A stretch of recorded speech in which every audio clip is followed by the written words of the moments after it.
John. Welcome to my first video for this course.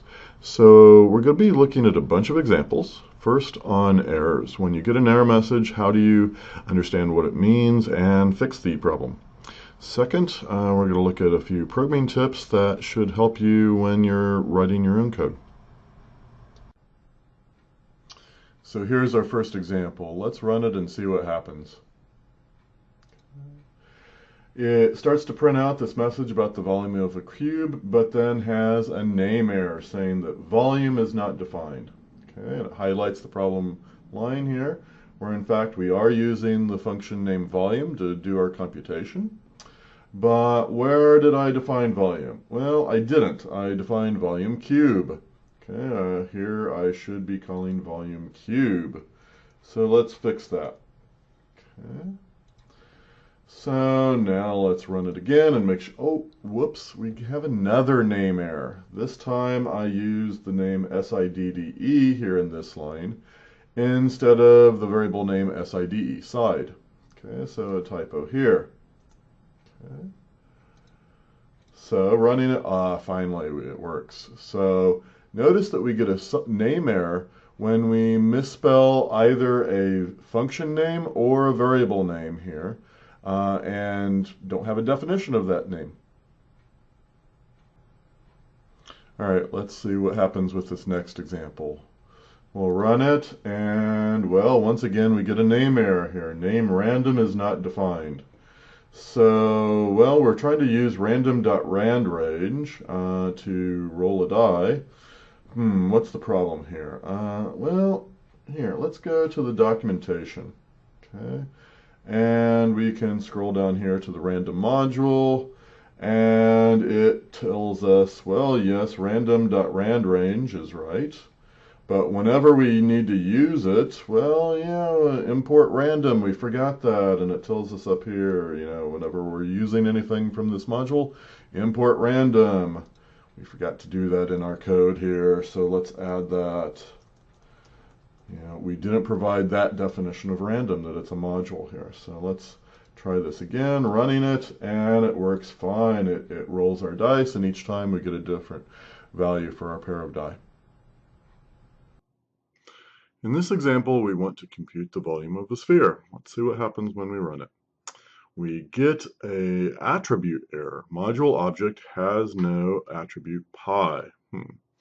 Well, we're using math.pi, and I'm importing math correctly. So what's the problem? I thought pi was defined. Let's go to our docs, and we've got a little delay on load right now. Let's search for pi, and there we go. There's math.pi, but it's lowercase. Okay. All of our names are case sensitive. So I misspelled this, and anytime you misspell the part after the period, that's going to give you an attribute error. So changing that and rerunning, it now works. In this example, we want to calculate the area of a triangle. So, well, we get a type error. Area triangle takes exactly 2 arguments, but 1 was given. So let's look at our function call, which is here, area triangle B. Well, in fact, I did give it 1 argument instead of the 2 that it's expecting. I forgot to pass in H, so let's add that. Okay, and rerun. I get another type error. But it at least is different. We fixed that one problem. Type error can't multiply a sequence by non-int of type number. All right, let's see what it's complaining about. Okay, so I am doing a multiplication like it's talking about, as we need to in this formula. But what's going on? So let's look up at what's actually being printed out. And it says the area of the triangle with base 5 and height 2 plus 2 is... The height should be 4. Why isn't it adding 2 plus 2 there to get 4? Well, the problem is we have strings here, not numeric expressions. This is simply the string 2 space plus 2. It's not a mathematical expression resulting in 4. So that's why this is resulting in multiplying a sequence because, well, it's trying to multiply a sequence base, which is a string, and a string is a kind of a sequence, by something that's not an integer. Well, height here is also not an integer. Turns out you can actually multiply strings in an integer, but that's a whole separate thing, separate operation. Okay, so let's just get rid of the double quotes here. Turn these into mathematical expressions and rerun, and we get what we want. So next here we have a little function that's supposed to simply check whether we're giving it Mary, and if so, it gives us a message that yes, it has Mary, otherwise no. Okay, so let's try running this. Okay, syntax error, bad input on line 1, quote, and then quote down here on the next line. Okay, so it tells us there's a syntax error, where it is, roughly, on what line. Okay, and the fact that, well, it's trying to tell us here that it's at the end of the line, where it's encountering a new line. Okay, and so here it's just kind of giving us a new line there. Okay, so that is hinting that it must be at the end of the line here. And in fact, we forgot to put the colon on here. Remember, every function header ends with a colon, just like every if here ends with a colon, else ends with a colon. Anytime that you're going to start a block of code. Okay, so fix that. Let's see it run now. Oh, another syntax error. Bad input on line 2 now. Okay, we have if x is equal to Mary. There's something wrong with that equals. What's wrong with that equals? Yeah, let's go back to the documentation here, and we could, let's try comparing things. Let's see, where would I find something about comparing? So comparison operators there. Let's see. Oh, the comparison here is double equals, not single equals. Okay, very common mistake. Single equals is assigning a variable. Double equals is comparing two things. Okay, so let's try this again here. Oh, name error. Name Mary is not defined. Oh, okay. Yeah, down here I gave it, well, Mary is not defined. I meant to pass in just a string. Okay. Here, note that, note the color. Okay, this is kind of useful here. So in this code here, where we have some strings, note the strings are color-coded red, and this is not color-coded red. It's just black like any other name. And, well, notice over here we actually have purple stuff too for keywords. Okay, notice when you're typing whether things are turning out the color that you wanted. Okay, and so here, basically just another kind of syntax error. I meant to give it a string instead of a variable name. So let's see if I'm good now. Oh, good. It found Mary, and then Fred, well, is clearly not Mary. So fixed it. So let's turn to the issues of code style and readability now. So just trust me and that this code actually works. So we have some code. What does it do? Def area ABC and some math here. Not really clear. You might not know this formula. If somebody else is looking at this code after you've written it, they don't know what you meant probably. And in fact, if you're looking at this a month after you wrote it, you might not remember either. So, what should we have done? We need to provide more information to actually explain what's going on here. The first thing is, what is this supposed to be doing? Okay, let's make that clear. So this is actually supposed to calculate the area of a triangle. Okay, so let's give it a more useful name, area of a triangle, and I'm going to call it area triangle SSS to be short that it's taking 3 sides. Okay, and so, well, no matter how long a name can be, You don't want to make it too long. It gets just kind of unwieldy. You can provide more information in what Python calls a documentation string or a doc string. And in Python, that traditionally goes right here, right after the function header, and it's put in a string. Okay. Even though this is just a string, we traditionally put it in three quotes, three double quotes. What the three double quotes allows is that it allows the string to go over multiple lines. Okay.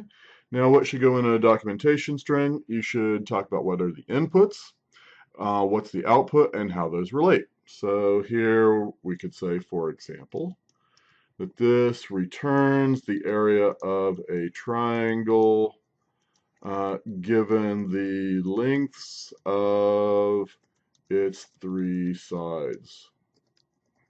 Okay.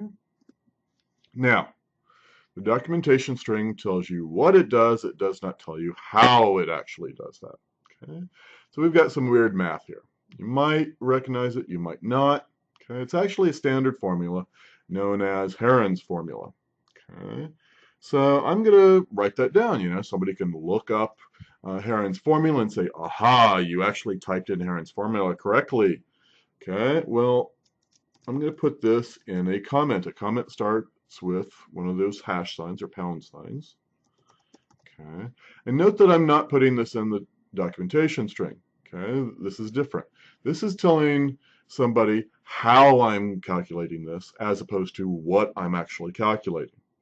Okay, so that's already better. Somebody could understand, given the English and the better name, what's going on. But still, let's improve this here. A, B, C, you know, those are kind of poor names. What are those supposed to be? They're supposed to be sides.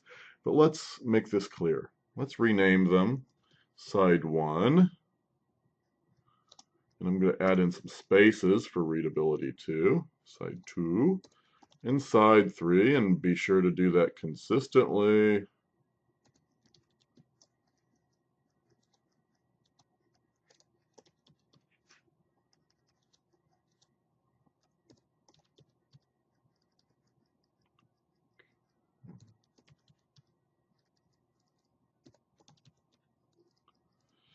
All right, and similarly, S. Well, it's kind of a weird name. What is that? Well, if you add up the three sides of a triangle and divide by 2, what is that? Okay, adding up the three sides, that's the perimeter. Divide by 2, that's half of a perimeter. In other words, it's the semi-perimeter. Okay, so that's why it's traditionally called S.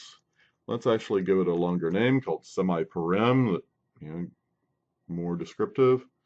Add a couple more spaces in here for readability and rename consistently here. Okay. Be sure of the consistency.